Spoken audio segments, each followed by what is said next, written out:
Noche پیچنه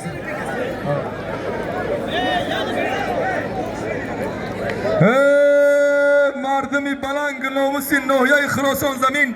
دهه ششم نساس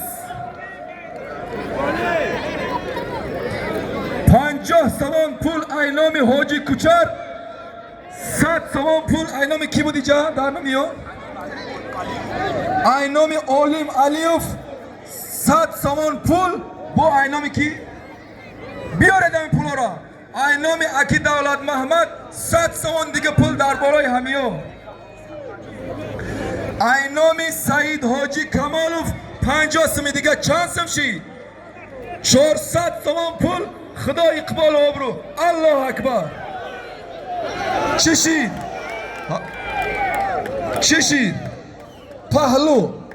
پهلو دو رنگ ده هیچی نیست باید دست بمتگم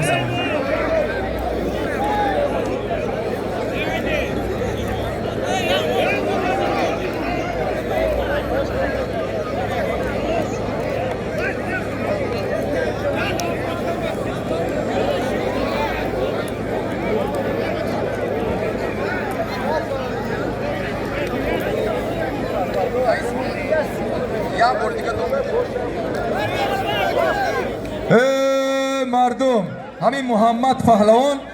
ناحیه خراسان خود مونه همین بعد 3 نفر غالب شده گه خود کی؟ ایگی جو مردمی ناحیه دانغره خوش آمدید نوری دیده تاجی سر با دهه زیبا منظری دهه هلالی با نام مشهور ششم نساس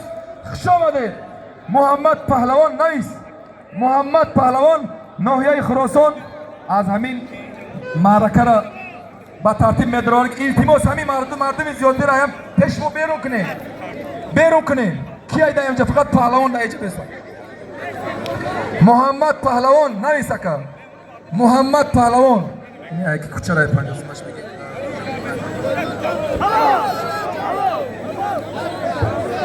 محمد پهلوان ناحیه خراسان قربان علی پهلوان ناحیه آوازداری دنگره